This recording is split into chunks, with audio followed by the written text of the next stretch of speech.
Chemistry मास्टरचा नमस्कार सगळ्यांना. आपण थर्मोडायनामिक्सचा आता 39 नंबरचा प्रॉब्लेम बघायला लागलोय आणि याच्यामध्ये काय दिलंय समजून घ्या.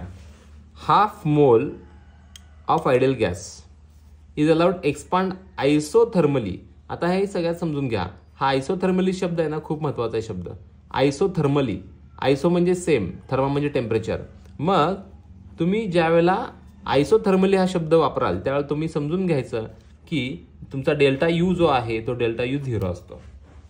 आयसोथर्मल प्रोसेसमध्ये टेम्परेचर कॉन्स्टंट असते, याचा अर्थ इंटरनल एनर्जी पण कॉन्स्टंट राहते, कारण इंटरनल एनर्जी आणि टेम्परेचर एकमेकांना डायरेक्टली प्रोपोर्शनल असते.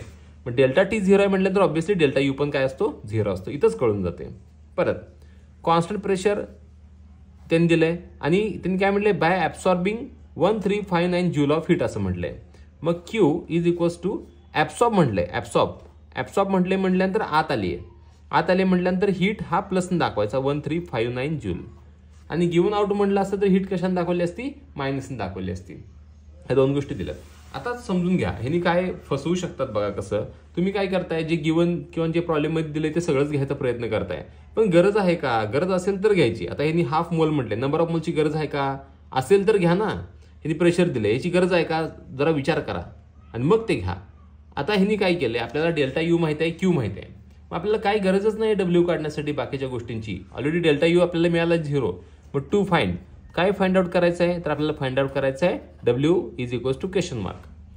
मग फॉर्म्युला काय येणार आहे, फॉर्म्युला येणार आहे आपला डब्ल्यू इज इक्वल्स टू किंवा असं पण चालेल, डब्ल्यू इज इक्वल्स टू काय फॉर्म्युला येईल आपला, Q is equals to delta U minus W.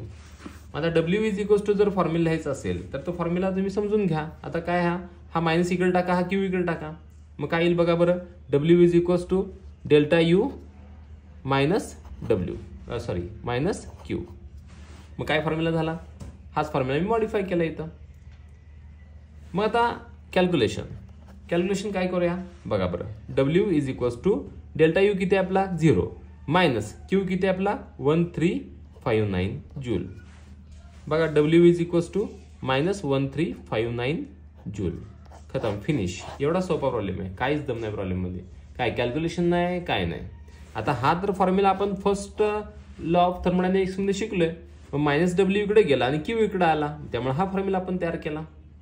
मग डब्ल्यू इज इक्वल्स टू काय आला, डेल्टा यू तर 0 घ्यायचा होता आणि तुमचा क्यू किती आलाय 1359. हा याचा आन्सर आला, फक्त मायनस मध्ये आला. फिनिश, संपला. थँक्यू.